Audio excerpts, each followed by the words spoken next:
Not as fancy as you can. All right. We are live on YouTube. Welcome if you're joining us for this broadcast, whether you're live or if you tune in later. This is the first of many conversations that we'll be hosting on behalf of the Center for Congregational Song. And I'm joined by a few folks now, and hopefully after someone gets back from a rehearsal and someone puts their kid down to bed, we'll be joined by a few more. But if not, then I know Mary Louise Bringle and Ken Miedema and Bev, well enough to just talk all night. So hopefully we'll have a great conversation. This is about copyright. So now, this is not about giving you all out there in the world answers on how to navigate copyright. If you want answers to that, you can email me at brian@thehymnsite.org. There's lots of great resources, and we've already put out some resources that will hopefully be helpful. This is more of like a meta conversation, the beginning of lots of conversations dealing with copyright and congregational song, the law, how that works, the publishers and how they deal with it, you at churches like pastors and church musicians and administrators and volunteers who handle copyright on a week-to-week basis, hopefully. And then this one, which is the first conversation, is from the artist perspective. So everyone here has contributed to congregational song as an artist. Mary Louise Bringle is a professor at Brevard, but in the Hymn Society, she's most renowned as a wonderful text writer. And it'll be very difficult to open up a recently published hymnal and not see Mary Louise Bringle's name. And then Ken Miedema has had a long career as a songwriter, as a storyteller. And Ken, I believe you published originally with some other folks, but then you started self-publishing, and now you have your own self-publishing company, and that's been in for decades small now. and small and fragile as it may be, but yes, it's there. So kind of two different perspectives. I know, Mel, you have an exclusive contract with GIA, is that right? Right. So anything you write just automatically goes copyright GIA. And Ken's is more like copyright Ken Miedema.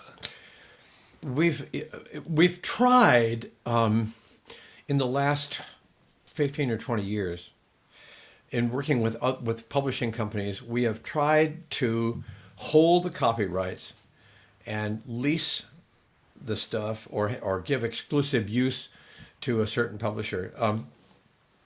That has sometimes worked and sometimes not. I And sometimes we've gotten a really good deal from publishers. I mean, there some royalties have been somewhat ginormous and surprising, and then sometimes we put stuff out, and because it's the wrong time or because there's something else in the hopper that they want to push, the thing that we've done gets schlepped aside, and all of a sudden nobody's heard of it. So for us, that whole thing is a mixed bag. Mm-hmm. But we do sell reasonably well. If I'm on the road, we sell reasonably well with our own company. But it's mostly where we've been in churches, and the choir will say, "Well, what would you like us to sing?" And I'll push a piece to them. So, but that's fairly small potatoes. So I'm going to ask both of you just to kind of describe. Matt, were you going to introduce Bev as well? Oh, yeah. You introduced Sorry. the person on the screen who remains. I just jumped right in. So Bev is in Grand Rapids, right, Bev? Yes, that's where I live. And she is, I don't even know your title. I just know you as the manager of Ken Miedema. Yeah, she's manager, and she's also the person who does all the, whenever we have to file a copyright, she does that. She's the person who does all the legwork in the office. Probably knows the system a lot better than I do. Right. I know Bev as the person up in the sound booth running all the AV for Ken whenever Ken's down doing his thing, and I know Bev's up there like clicking all the buttons and And since the pandemic, learning technology that I never, ever thought I would know. Right. Oh my goodness. Yeah. Yeah. Thank you, Mel, for reminding me of that. So what I want to do is just to go around really quickly, and if you could describe your experience with copyright as you entered into the industry, as it were, like when you first started writing songs or text or whatever, how did you navigate copyright? And maybe we'll start with Mel, and then Yeah. we'll go to Bev and Ken. I began writing hymns in part because a friend, Sally Morris, suggested that if I wanted to move forward in the hymn writing biz, I should enter hymn writing competitions. Hmm. And there was a competition that I entered in 2000. And I forget now for what diocese it was, but I wrote a hymn text, and part of the prize that came with that was to be an offer of publication from GIA, Ah. which I think initially was intended to be an offer to publish the particular prize-winning text. But after that text came out, Bob Battistini from GIA wrote to me and said, "Do you have other texts in the hopper? I'd love to see them." And at that point, I really didn't. I had about 3 to my name. But I met Bob at a Hymn Society conference and was writing more and more. And as I was writing more, then he reached out again and said, let me tell you about the benefits of signing with a particular publisher. Mm-hmm. And he told me about what those benefits were. And since I was such a novice, it was really helpful to have someone walk me through. Yeah, we will handle the paperwork, we will handle the royalties, we will handle the clearance to make sure that people who are using your text are using the authorized version of your text. All of your work will be in the same place, so anybody who's seeking copyright will not have to go around from place to place, but will know here is the spot that you go to. Mm-hmm. When you pass on from this earth, we will still handle your legacy and send your royalties to whomever you happen to designate. So, all of those logistical things that would not have occurred to me, he laid out for me. And that sounded to me like a really, really good deal. So I said yes. Oh, Right. wow. Very cool. And so, Ken, I imagine it's a little different for you. It's a little different because I started out as a recording artist. Oh. And so I started out with Word Music Incorporated. Oh yeah. And all the first recordings were done by them, and then of course, all the songs I had written for those recordings were. I didn't know better. They said we need to own the songs. I said fine, no problem. But then when I made the first, in 1981, I made a recording of songs that were primarily written around topics of social justice. Word said, well, that's a nice record, but justice doesn't sell, so we're not interested. At which point I left. I got out of my contract with them. However, they held all the other copyrights They that held had all the been. other copyrights, of course. Sure. Yeah.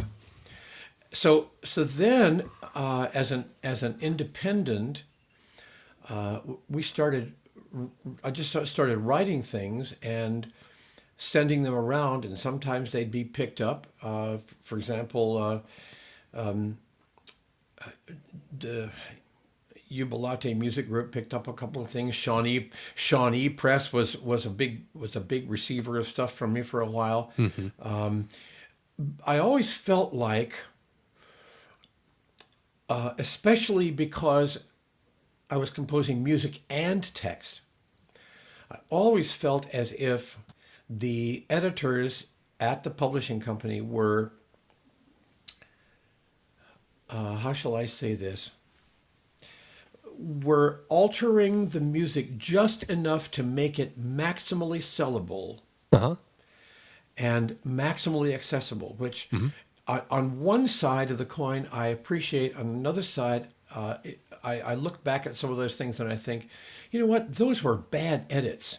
and we should have left my version the way it was. It would have been more exciting, more whatever. So as a musician, I didn't always agree with the judgment of the publisher, but I didn't know really what to say to them, and I was afraid that if I bitched about it, frankly, that I would be. They'd say, "Well, we don't want to publish this then." Right. And the other thing that sometimes happened is that the publisher would give me an idea, and this happened several times with one company I worked with in the last 10 years or so. They would give me an idea and say, here's a title. Do something along this title. And so I would do it. Oh, and there was this great enthusiasm, wonderful response. Yeah, that's terrific. And so it would be published, but somehow it never got really quite put into all the reading sessions because my stuff was kind of second string and not as accessible as somebody else's stuff.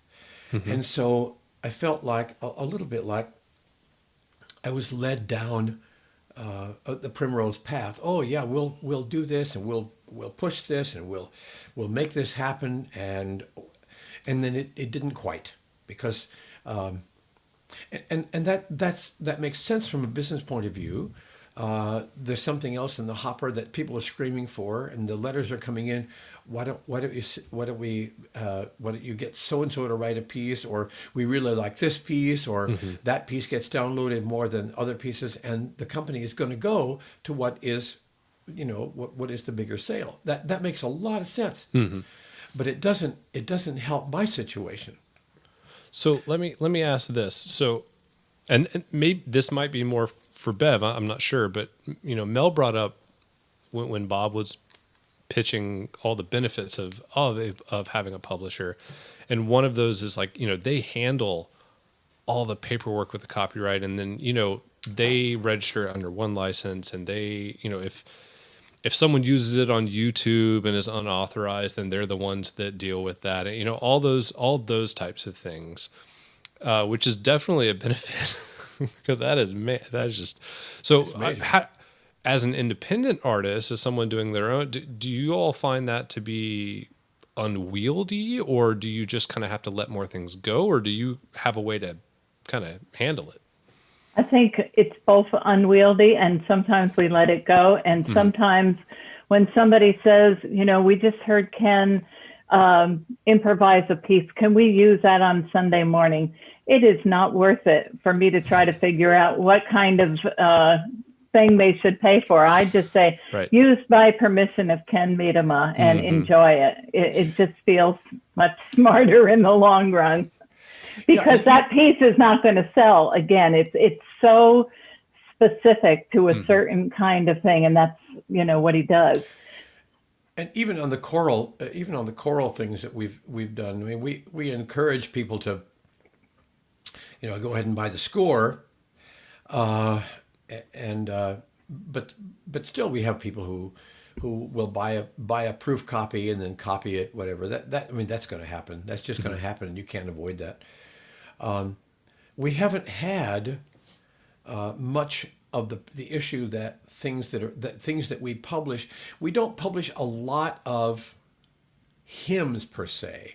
We have a little chorus book that we published years ago, and some of those choruses have been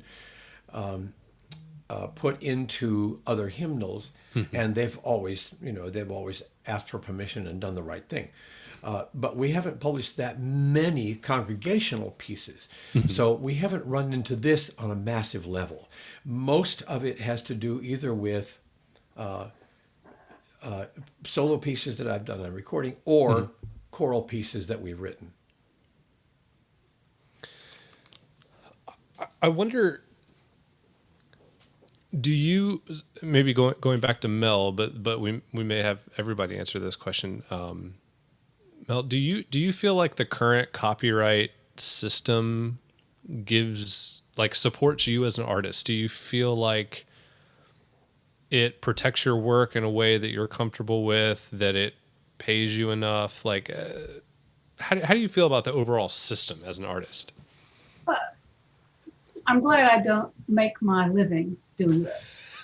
I mean, not that one makes a lavish income teaching at a small liberal arts college, but I have a day job. Right. So anything that I get from hymn writing is extra. Mm-hmm. Yeah. So the fact that I can count on getting a royalty check every August that will give me something for my retirement fund is lovely. Um, that's a great benefit. Mm-hmm. Is my work protected? Yes, I think so. The problem that I have is, frankly, not so much with the copyright system as it is with the general attribution system. So more Mm-hmm. often than not, you will find an anthem Mm-hmm. listed by the composer with Right. not a word about the text writer. This occurs in church bulletins, Mm-hmm. occurs all over the place on YouTube. You Mm-hmm. would think Jane Southwick Cool wrote When Memory Fades. Now, she wrote an absolutely sterling setting of that piece, Yeah. but unless you're just going to hum that setting, then the person who wrote the words should get a little bit of credit also. So Right. that kind of just general jump to the composer, arranger, and forget the fact that there's a lyricist back there troubles me. But that's not the copyright system. I have a Right. theory about why that is, but I don't know why that is. Well, Theory. My yeah. What's the theory? my theory is that when church music was first composed for and sung, the texts were liturgical texts and biblical texts. Mm-hmm. There was no need to cite an author of the words. The words were the creed, or the words were the prayer for the day, or the words were a paraphrase of the Psalms. Mm-hmm. So the standard practice was miserere composed by, and then that just entered into common practice, and then suddenly people started writing texts of human composure, and the common practice was still there that you name the composer and not the author of the words. I have no idea if that holds water. It seems plausible to me. Yeah, with a few notable exceptions like John Wesley and Isaac Watts and some of those well-known. That's what I was just thinking. Is like there's like this weird exception for I'm singing Charles Wesley. Like Yeah, yeah. Or Fanny Crosby or whatever. You have those few text writers who got really, really, really famous because they wrote umpteen gazillion thousands of hymns. Mm-hmm. And I'm not really thinking about the hymns per se, as I'm thinking about when they get rendered as anthems. Oh Yeah. yeah. Okay. Right? Because you don't often hear a recording of a hymn on YouTube unless it's a church, playing its choir doing something on a Sunday morning. But when a text is taken and then arranged into an anthem, then it's That's the true. arranger who is attributed. Well, as far as the copyright system goes, okay, let me do a disclaimer here. I am saying this from the point of view of the artist composer, and I am not intimately acquainted with all the details of how these companies work,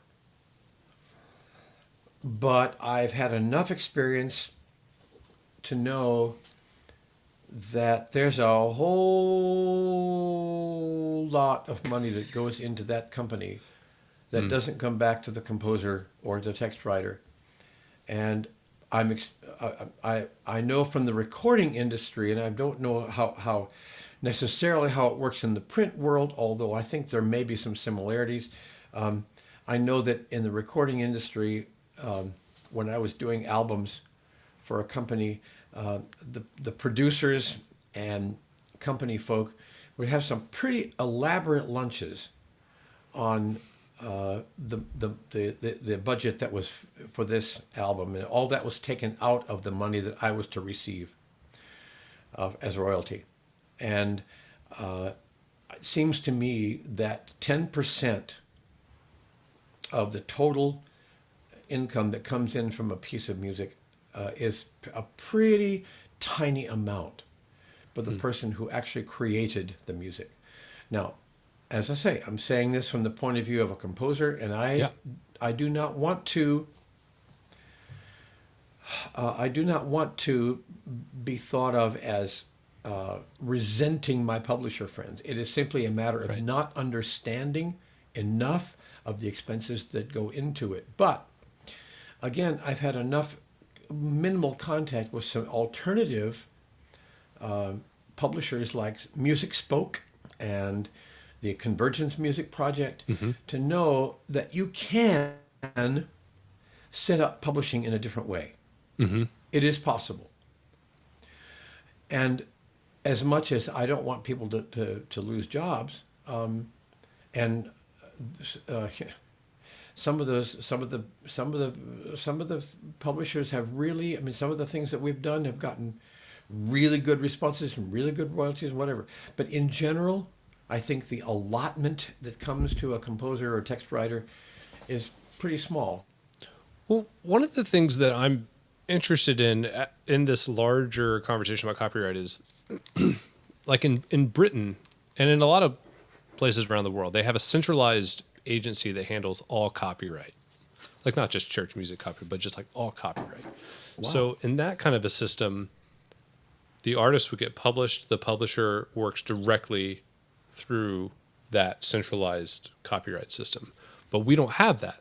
So we have copyright laws with no real centralized agency. So then we have the artist to the publisher to the copyright companies that are interpreting, and also like they're also taking a cut, right? Because they have to pay staff and have infrastructure to manage the copyright system, which strikes me as a little bit of, it's like another place where the money can kind of go. Disappear.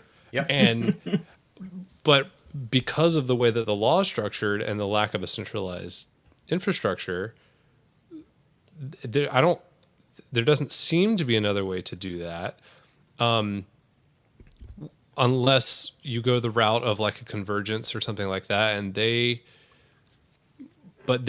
much more loosey goosey. Like it's much easier to just kind of rip their music off because they don't have as much ability to police it and to make sure that things are being done correctly once it's out in the world. So it's an interesting. That's why I'm going to have conversations with publishers' point of view and church musicians, because I feel like everyone has some problems, but also everyone's like, well, this part works for us, but this part doesn't. So then the question is like, well, I want to save that last question for the end, but Mel, did you have something to? Yeah, I just want to say that there are trade-offs for me that make it worth it to work with a large company that has a huge infrastructure and significant overhead and costs going places I don't begin to understand. So I understand that there are smaller companies that might have fewer places that their money has to go. But my association with GIA has been enormously fruitful in that when they are putting out a denominational hymnal, they're more likely to pick work from their own cadre of composers. Sure. So I get published more often. When they are suggesting texts for their stable of first tier composers to write for, my texts are more likely to make it onto those people's desks for them to want to compose for. When they have a new project, I mean, I would not have gotten into the business of translating hymns if Bob Battistini had not said, we're going to do this big bilingual hymnal project. Have you ever done any translating? And I said, well, a little, but not so much. But then he got me launched on that. And I've done hundreds now, and it's a great joy and passion that I would not have discovered had it not been for a publisher having a certain need to fill, turning one of the publisher's own people to ask for that to happen. So all of those trade-offs have made it worthwhile, whatever percentage I get. I don't even know what percentage I get. I've not had, ever since the old days of word music, I've not had a company to make me an offer of an exclusive contract. And so, with most companies, it's been a a one-off. We'll do this and this little project, that little project, this group of songs, that group of songs, but it has not been. We'll take you on as one of our, kind of to be pushed composers, and I don't know the reasons for it. May be that they perceive my stuff is not as accessible as some others, and I certainly would understand that because it isn't. It isn't as accessible as some other people, and it may be, who knows, but I have not had that situation, so I've really had to go from company to company, and if I'm lucky, they'll say, "Oh, do this piece or that piece for us," or they'll grab one piece out of 12 that I've sent or whatever. I don't know how many other composers are in that situation, but I think a number of us are. Yeah, I was about to say, Mel mentioned that one of the advantages of being a part of a larger company like GIA is that when they come out with a hymnal or resources, they tend to look at their own copyrights first, and their own artists, because that's what they should do, right? That's literally their job. Yeah. But what that creates is this interesting choice, and it creates a lot of anxiety, I've noticed, for younger artists who are kind of entering into the business and starting to write and do things, because they look at the publishing and they're like, wow, if I get published and I get then I'm going to make it, because, but then they start looking at, 10%, they're like, I'm going to have to write a whole lot for me to actually be able to make this work. And so then they're like, well, but if I self-publish, I get to keep almost all of it, but then I have to do all this work. Marketing. And right. And they have to do their own marketing. And most of them have no idea how to even begin marketing, much less the time. And so it's a trade-off. And like Mel, you said, but it creates a lot of anxiety for young artists. And I kind of feel bad for them having to make those kinds of decisions. So here I'm going to take a little bit of a skirt. All of this so far, all of our conversation has been based on a kind of a capitalist mindset of, I write the song, I own the song, I should get paid for the song. Essentially is how the current system works. But I've heard countless stories of people working in other cultures, sub-Saharan African cultures. Many of the stories come from, but also some places in Latin America where it's like, I didn't write the song. God gave me the song, and I was just the conduit. And so the idea of like copyright when it comes to church music is it doesn't sync up with their understanding of the world. And so I've noticed these two very distinct worldviews. And I wonder how you all feel about that. Let me speak to that, because I'm certainly in sympathy with the statement that I did not write the song. The song came through me, and I was honored to be able to put it into the world. Yeah. And I would, in some ways, love to give it all away. And this is one reason it's good for me to have a publisher to check, because people will write and say, we really love When Memory Fades. We want to play it at the memorial service for my dear mother, wife, partner who died of Alzheimer's. Will you give us permission? And I can write a lovely letter of condolence and sympathy and say, the copyright is not mine to give, but here's how you can contact one license. Yeah. So, all that being said, Right. We do not go to our physicians and say, you have a healing gift, and that is a gift of God to you. And would you please heal me of my disease, no charge, because after all, it's what God gave you. Mm-hmm. I mean, there are many professions, I would say most honorable professions, where the gift that one gives to the world is a gift through the Holy Spirit that one has been blessed to apply to the world. So why would we suddenly get judgmental about church musicians that they are not more lavish with their gifts, and yet withhold the privilege for lawyers and doctors and teachers and other people to take for theirs? Well, yeah, there's a certain sense to that. I have always, ever since I started, I have always wanted to say the music belongs to the people, and that has been my ideal. And so with self-publishing, I've said music belongs to the people. I simply want to ask the people to help me continue to make this music, and that's my view about what my self-publishing is about.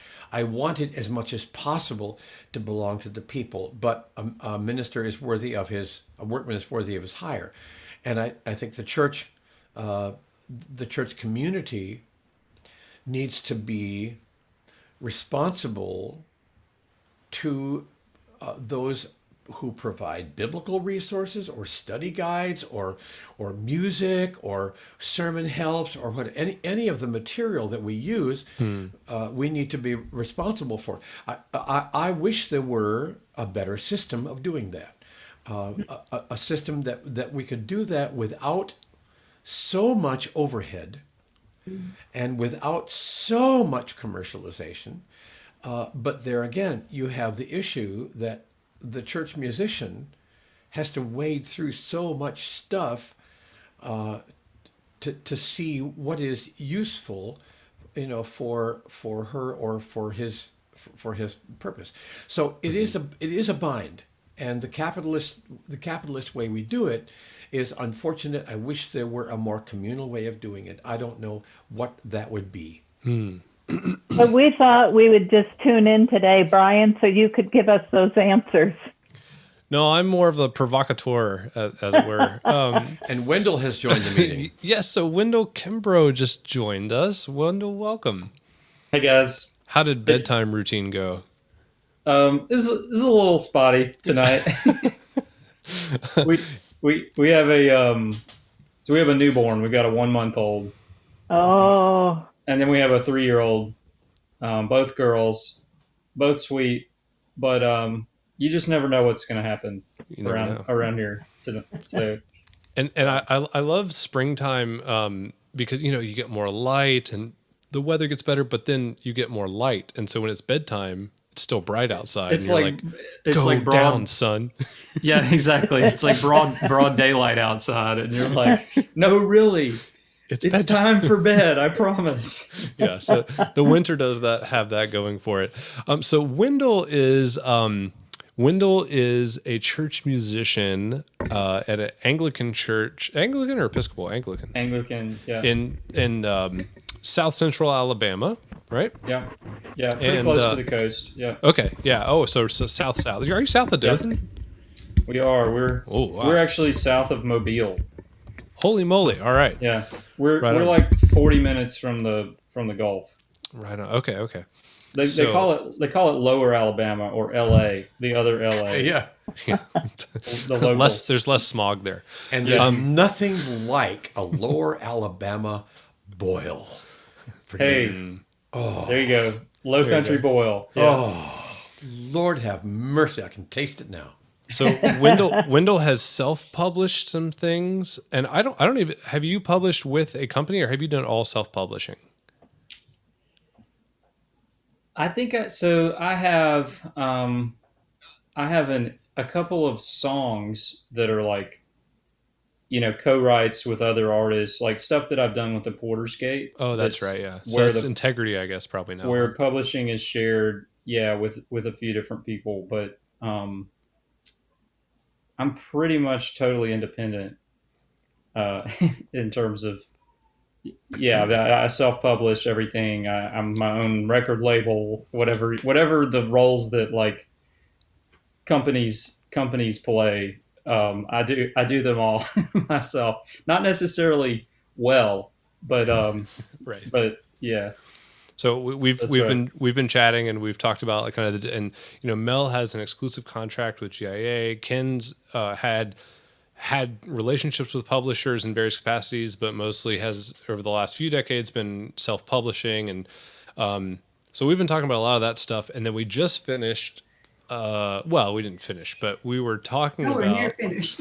I kind of wanted to push a button, and I brought up the kind of different worldview that people can encounter outside of the U.S. when someone says, "I don't understand the idea of copyright because God gave me this song, and so I don't own it. Right? The church owns it, so I don't want to get paid. It doesn't make sense for me to get paid for this thing."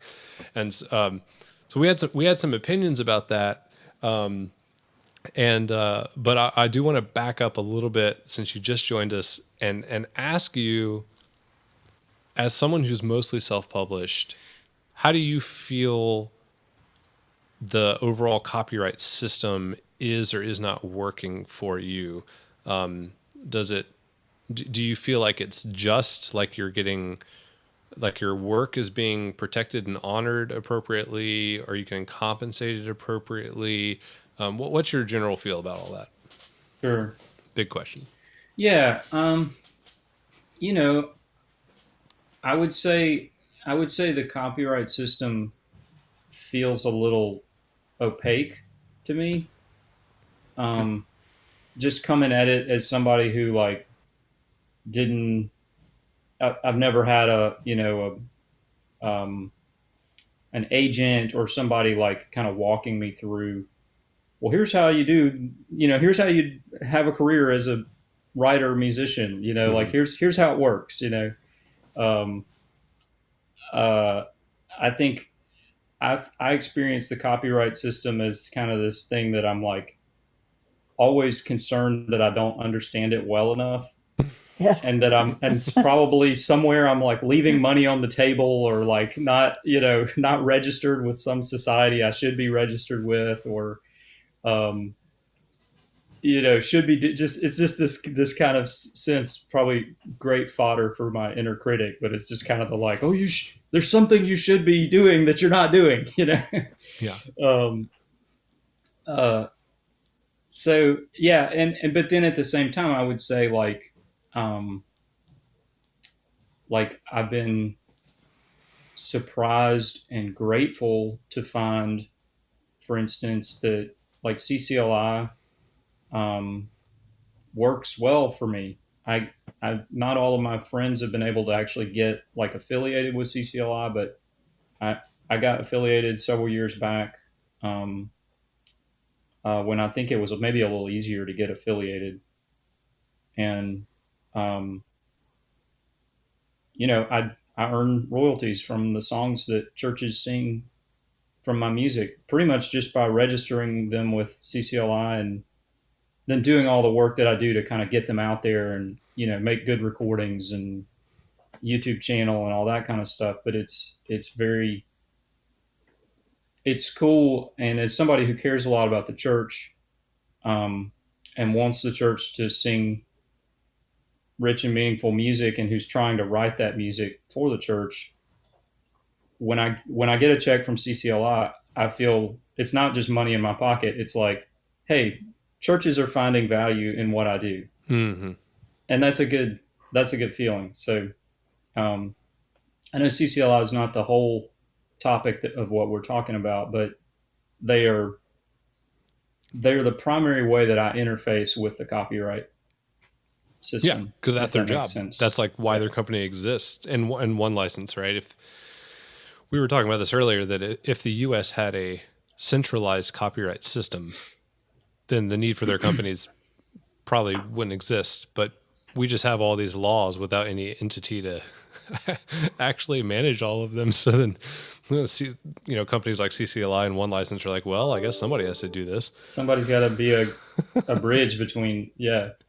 Right. churches and people who want to license songs and rights holders. Yeah. And I've been in conversation with some of the leadership at CCLI and One License, and they are adamant that what they do is a ministry. They are they're convinced that they are serving the church by filling that need, because somebody's got to do it, and if they don't, then artists won't get paid, or churches won't know what to do, or it's just becomes so convoluted that it's impossible.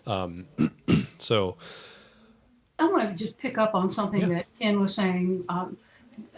because I thought he made this lovely point that the music belongs to the people. I think all of us who create text or words or both for the church feel that way, but it has to get to them somehow. So I think part of what we all do is find media through which our texts can be sung or our music can be used in worship. And frequently, those media require some kind of professional expertise and overhead that we may not have as individuals. So much as our work belongs to the people, the conduit that gets it there is the conduit that needs to have a stream of income to facilitate their doing that work. And then when some of it comes back to us, that just enables or persuades us that what we're doing is worthwhile and we might do it again someday. Mm-hmm. I think it varies a lot with what a given company and its leadership feels is their particular niche, so that you could write texts which one company would love, and another company would say, "No, that's not our thing at all." I say that only to say that there are so many different neighborhoods in the church at large. And I think an artist or a collective of artists or a licensing community needs to kind of know what the neighborhood is. Now, CCLI is large enough that they're actually inter-neighborhood.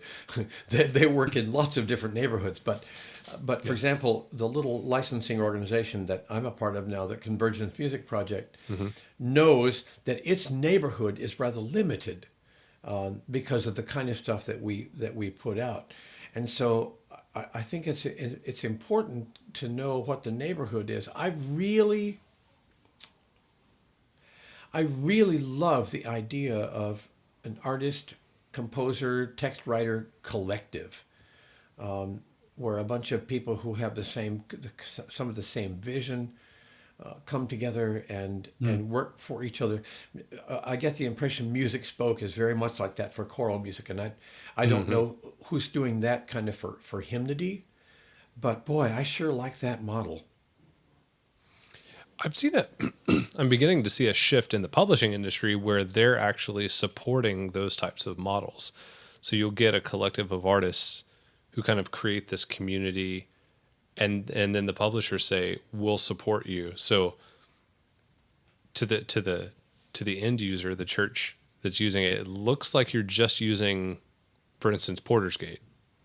You're just doing Porter's Gate music, but it's actually, or at least now it is, integrity. So it's an integrity is managing all the copyright and doing all that stuff, but it's kind of this little collective that's semi-autonomous. And there's another Common Hymnals working that way. I'm seeing more and more of those things pop up. Convergence feels that way, except they kind of created their own mechanism instead of trying to form a relationship with an existing publisher, which would be interesting to see if a publisher ends up picking that up, but allowing them to stay kind of in that niche. Yeah, in their neighborhood. I like that because it makes me think of Mr. Rogers. If all the neighborhoods are Mr. Rogers' neighborhood, then we're in the city of God. That's what Mr. Rogers can do no wrong. That's right. Let me ask you, Wendell, about Patreon, because you've recently started a Patreon, and I've seen a couple of other artists do this as a way of ongoing support directly to the artist. And I'm wondering how is that working out for you, and how are you handling the copyrights? Because I know that one of the benefits of being a Patreon subscriber to you would be that you would get a certain number of songs, right? So is the copyright kind of just like, if you're one of my Patreon people, you just use as much as you want, go for it? Yeah. Well, let me start by saying, um, yeah, I'm kind of new to the Patreon game, but I launched this end of October last year, Mm-hmm. and if anybody's watching or listening that doesn't know, Patreon's just like it's like a subscription platform, and artists of all types, from songwriters to like ceramic artists, sculptors. I mean, there are book authors who are doing it. I mean, they're every sort of creative output is on Patreon, and basically people subscribe for a monthly whatever they want to pay essentially, um, and they receive some of what the artist is making in response as a subscriber to that artist. So it's like somebody's subscribing to Wendell Kimbrough's music, um, and like for me, if you subscribe at $5 a month, you get a song every month. So I'm going to record a new song, and you're going to get the song as a Patreon supporter before anybody else hears it. Eventually, most of those songs will come out to the public, but it may be a year from now or 2 years from now, even. Um, but then I've got like, if you subscribe at $25 a month, you get the recording, but then you also get the sheet music and the chord charts. And if I use string arrangements in the studio, then you get the string parts. And if there's brass, you get the brass parts. Like, so basically, you get all the resources you would need to like produce that song at your church. Um, so I've been really blown away by it, honestly. I mean, I did Patreon for two reasons. One was I wanted to start creating more, Mm-hmm. and I spent a lot of my time um, kind of managing my music, like booking tours, scheduling trips, figuring out just kind of what to do next. And I was not spending as much time as I wanted to actually creating and releasing new music. Mm-hmm. And I knew, because I know myself, if I gave myself a monthly deadline, that would get me focused on creating. And nothing motivates a deadline like having a bunch of people who are like, "We gave you money to make this, make it." It's like I'm not gonna just be like, "Sorry, I was busy," Right.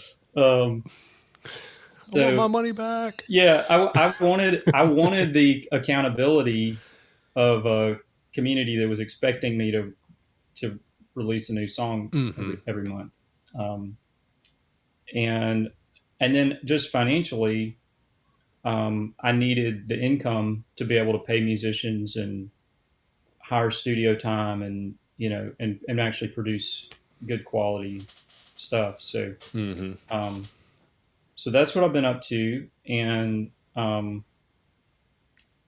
uh, it's been cool. I mean, there's enough people supporting me on Patreon that I'm I'm able to produce a high quality track each month. So that's huge. That was kind of my hope. Yeah. Um, I can hire a producer. I can hire musicians to play, um, um, and the copyright side of things. Yeah, I mean, I basically have told my patrons, and it hasn't really come up as an active question, but I basically I register the songs that I'm releasing on Patreon with CCLI, Sure. and they're pretty much all songs intended to be sung in a church setting. Um, so anybody who's a subscriber who wants to sing the songs in their church can do it right away. And in fact, what ends up happening, and I really appreciate this, the community on Patreon is a little bit like a um, test market, if you will. It's not the best way to say it, but like a brain trust for the songs. Like, I do a live stream concert with them, and I'll play a song that I'm working on, and they give me feedback. It's if they light up and they're like, "This is great. We want to sing this at our church," then I'm like, "Okay, green light." Put that one on the schedule Fast track. to. Yeah, and sometimes, like, last month or 2 months ago, I did a song for them, and not several, but a few people were like, verse 2 was confusing to me, like, what were you trying to say there? It's like, okay, thank you. That's the kind of feedback I need. Like, so, but I do know some of the folks in the Patreon are already singing the songs in their churches. And if they, a lot of them are getting the chord charts and the melody sheets and arrangements and stuff as well. So that makes it easy for them to do. So it's cool. The people that are doing it seem to be experiencing benefit from it. Mm-hmm. And I definitely am as well. So it's been really, really neat. Ken, I think you wanted to jump in there. The people who support you are the people. Are they mostly church employed musicians kind of people, or A few of them are. Just off the top of my head, I mean, I can think of a handful that are church musicians of some sort. Some of them are more like fans. I mean, they enjoy listening to my music and they want to help me do what I'm doing. But there's several pastors who aren't necessarily church musicians, but they appreciate my songwriting and they wanted to support it, and I don't know exactly how it works, but some of them are, they're taking those songs to their worship team or their church musicians and saying, let's sing these. good? I became a fan when you talked about drunken sailors in that psalm setting. That's what hooked me.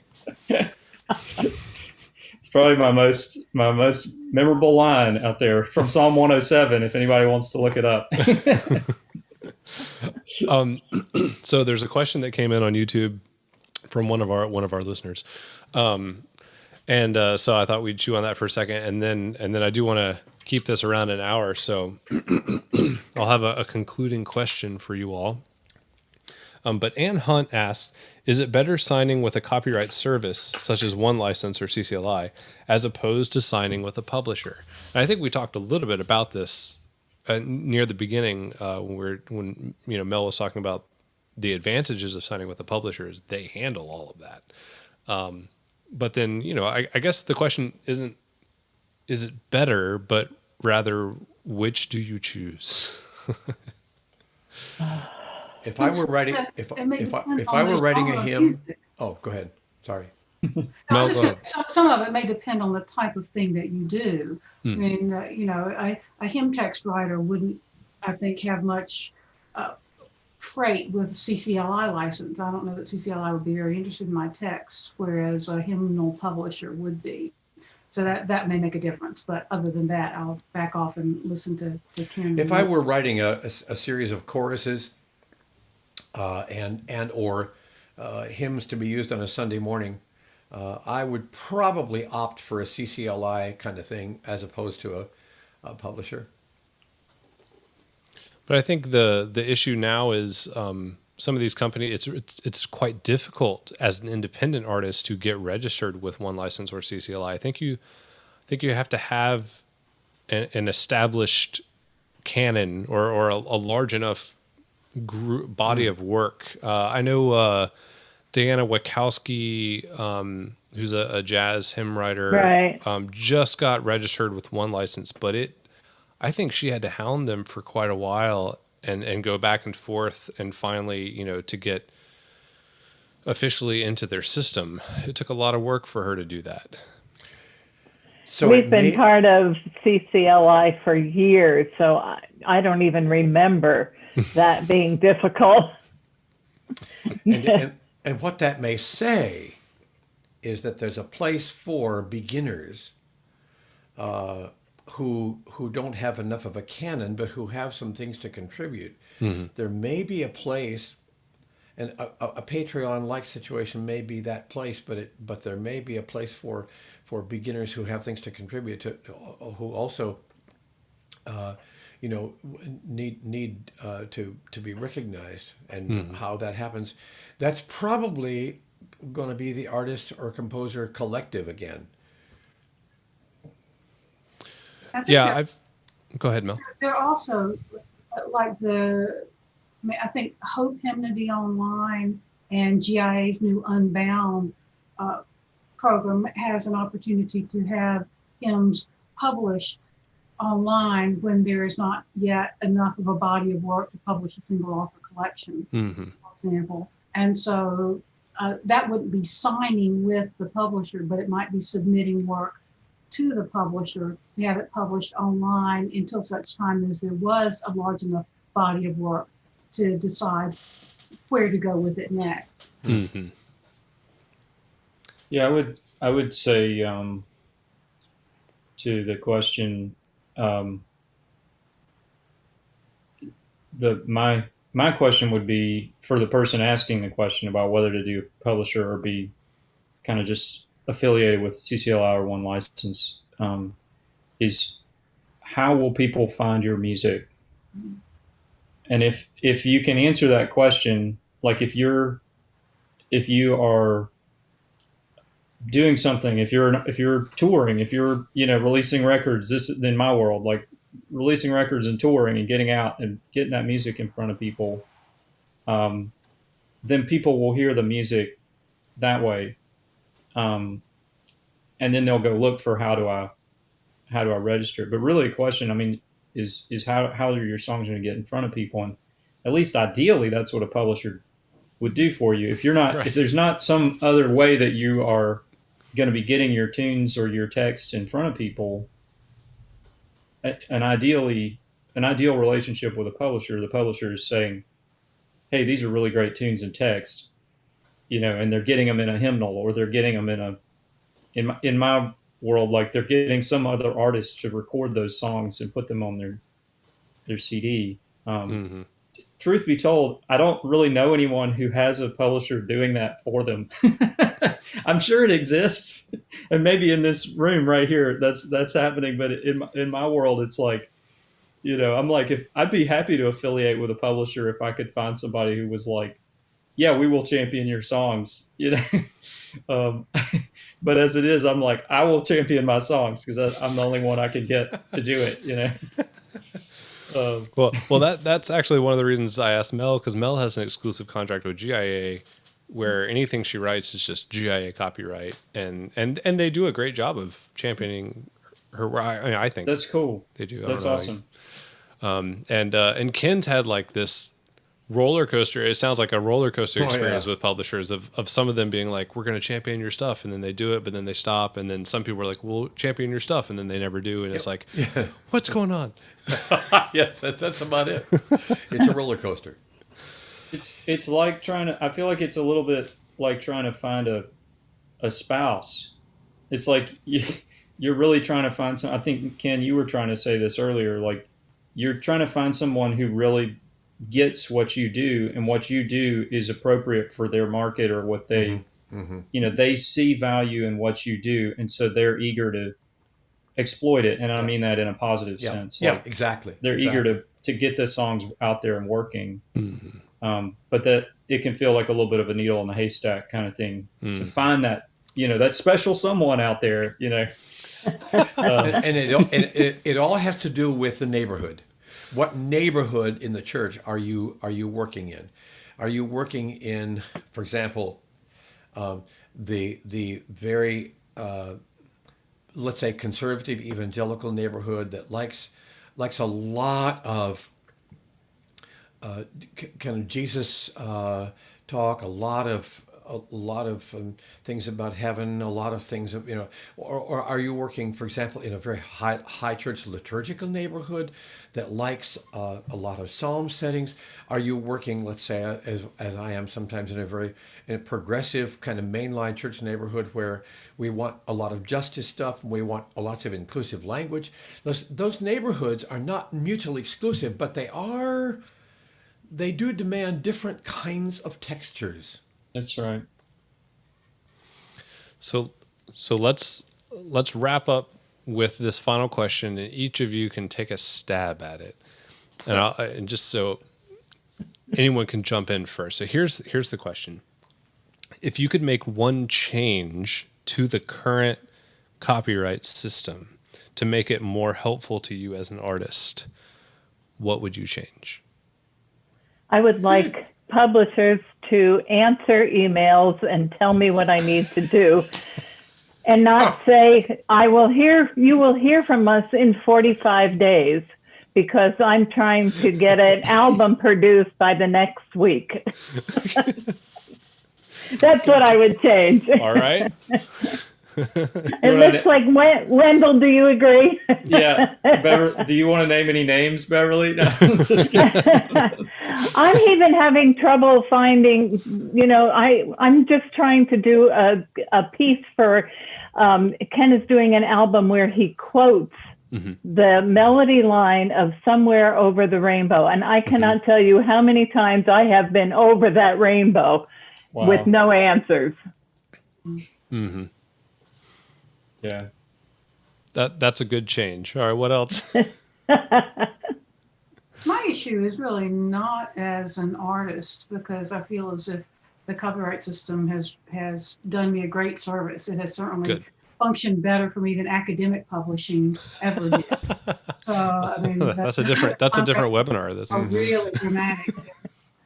But as someone who works with a worship committee in a fairly small church, I wish that there were some kinds of maybe denominational consortial arrangements. Could be a single office that serves as a copyright clearinghouse for many, many churches, because we want to do our due diligence. We want to do our proper reporting and find out. But nobody at the small church has the skills or the knowledge or the training or the time. So, if we could pay an annual or a monthly fee to some functionary somewhere, and a bunch of other little churches would join us in doing it, then I think we could all be more faithful to the legalities that we want to adhere to. We just don't know how. Interestingly, one license, and I don't know if CCLI has this option, but one license has started a group license for like a diocese, where the diocese holds the group license, and all of the individual churches in the diocese report to the diocese, and then the diocese puts everything, or something like that, where it's kind of working towards, I think, what you were just describing. Great model, yeah. But it's, I mean, they have a huge Roman Catholic following, because, one license is made up of GIA and OCP and all of them. So I think they designed it for this diocese Episcopal system. I wonder if that could expand to more congregational systems where where a presbytery, I guess, could do that, or something like that. That's interesting. I think for me, if there were a better way of securing permission to use a piece of music. Now, if it happens to be on CCLI or one license, well and good. But if you're looking for a piece of music that is not a part of those services, and it's published by a certain company, or you don't know who published it because you've got the sheet music, but maybe it doesn't say whatever. We go through Harry Fox or whatever, but to get permission to use a song in a public meeting a little bit easier. That's reinforcing what Beverly said. That's one of our huge issues in doing albums. If we even use a portion of a song to get permission, and people have the same thing with us. If somebody wants to use one of my songs that happened to be published by Word Music 30 years ago, they'll come to me and I'll say, go to the publisher, and they'll say, we went to the publisher and we didn't get an answer. Or we went to the publisher and all they can say is it's out of print, period.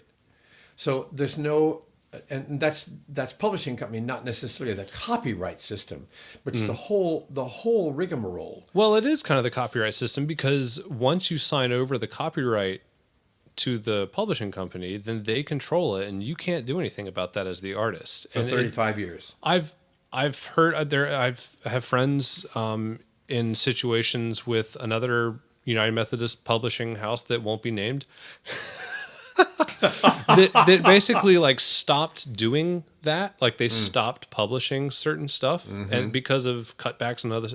But instead of giving the copyrights back to the artist, they just stopped printing and stopped existing. So they didn't have a support staff, and people were like, how do we use this music? And the artists are like, what the heck? Right. Like, I want people to use this music, Give us, and there's give this us our whole music back. Yeah. right. We- yeah, it we- seems like yeah. there could be a law to protect artists. We where- just when got that happens. permission back on a piece that a choral piece I wrote 35 years ago, and the copyright expired. So we just got it back from a publisher, and we're going to use it now with another publisher who's really excited about it. But the first publisher, about 5 years after it had been published, they went through a big change, and their whole style changed, and so the piece got thrown away, just absolutely trashed. So we finally got it back, but boy, that's difficult. Yeah, or almost like and this is just dreaming and hoping. We're just thinking out loud here, but like almost like an option, like a balloon on a mortgage or something. Like after 20 years, the artist has the option to pull back the copyright, or there has to be some sort of renegotiation or something like that kind of helps protect artists, because companies come and go, and that's not good for anybody. Yeah, but like you said, if they have stopped doing it and there is no staff, if you do publish it, you could be, against the copyright law, but who would know? That's true. That's a good point. So, that's what's so difficult. You like pirate your own music? I don't know. I think Taylor Swift did that, didn't she? Yeah, Brian, you should have gotten Taylor Swift on here. Yeah. Next time. Next time. Yeah, she owes me one anyway. All right, Wendell, you're the last one. Is there anything that you would change? I think, I'm curious about if you guys have talked at all about the Music Modernization Act. No, we have not. Because I'd like someone to explain it to me. I was hoping someone could.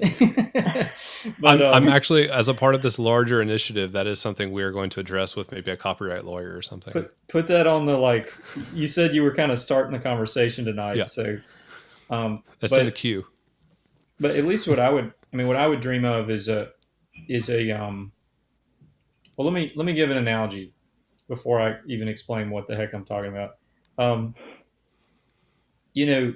Hospitals are required to have electronic medical records by a certain date. I don't know if that date has passed or if it's still in the future, but so over the last several years, like every hospital system in the country has had to figure out some kind of electronic medical record system. Well, the thing is, they don't all talk to each other. So just because a hospital has electronic medical records doesn't mean that they can do what the dream of electronic medical records is, which is like you can just send your records over to another practitioner or whatever, because they don't all have the same software, and so they don't all talk to each other. And right. It feels that way with music. Like as an independent guy trying to register my stuff with all the right people, there's hoops to jump through with every single. I'm with a PRO. I'm with BMI, and I'm with CCLI. And I'm with now I'm with Sound Exchange. Mm-hmm. I can't even explain to you what Sound Exchange, what kind of royalties they collect. But then I'm distributing my music through other places. I get like, but they don't all talk to each other, right. Basically. And there's no reason, as far as I can tell, like, with modern technology, why they couldn't all talk to each other, why there couldn't just be one central database where there's a little data that this is the sound recording, and there's the data of this is the top line melody, like this is how this song goes, and it's actually like the melody is actually part of the copyright, fingerprint, if you will, of that song, and then you could just register your songs in one place, and they shoot it out to all the other places. Exactly. Yeah. And or when you affiliate with another place or whatever, they just like send an email to the central database, and that relationship gets formed. and I'll give an example of something I'm dealing with right now. The I'm in the middle of trying to untangle this deal where my Psalms We Sing Together album, which is my most popular album, the ISRC codes for the songs, which is like a 20-digit long, like It's like a barcode. barcode essentially for the song. Yeah. Apparently the barcodes that my distribution company assigned to the songs like are not real. And so I'm just now learning this because I've tried to register that album with Sound Exchange, and Sound Exchange was like, these aren't real ISRC codes. So and Imaginary it just numbers. but just the comedy of it was like they were like, you need to take this up with the Recording Industry of America. So I'm emailing the RIAA about or Recording Industry Association of America, I think is what it stands for. I'm emailing them about what to do with my ISRC code problem, and then they're sending me back to my distributor, who's like, "Well, talk to Sound Exchange," you know. But it just goes back to this, like, just, you know, maybe it's just the longing for the new heavens and the new earth, but it's like, couldn't there just be a single database where like all this stuff exists? Yeah. You know? And, Yep. so you actually have fake codes, like fake news. What it seems like is that my distributor used like a template when they were generating my ISRC codes, and the template was like, it'd be like if you asked me for my phone number and I said, yeah, it's 555, you know, yada yada yada. You're like, well, 555, that's not a real number. Like, that's the fake number, you know. Right. So I think it's all going to get resolved, but it's just, you know, there've been several phone calls and emails, and it's been going on for several months that I'm trying to and will it be in your lifetime? Will it be in my lifetime? Yeah. They'll fix it when the copyright's expired. So. and then when it's all said and done, Sound Exchange will probably be like, great, we've got you registered in our system now. Here's $40, all the royalties that are coming your way through us. Thanks. Right. All right. Well, on that note, it's been just over an hour actually, and I thank you all for your time. It's, you know, this is one of the things I love about my job is I get to just like invite my friends who are amazing at what they do to just talk and chew on ideas and problems and just have fun together. So thank you for being here, and I hope to see you again soon. I hope if you've listened out there, and if you've got more questions, you can email me, but I hope this has been helpful, especially if you're an artist, to just commiserate a little bit, but also to get some new ideas on how to handle your own copyrights and navigate this crazy world we live in. And if you're an entrepreneur with a lot of interest in music, we want to talk to you. Yeah. That's right. Maybe we'll start a Facebook group or something. So, all right, folks, take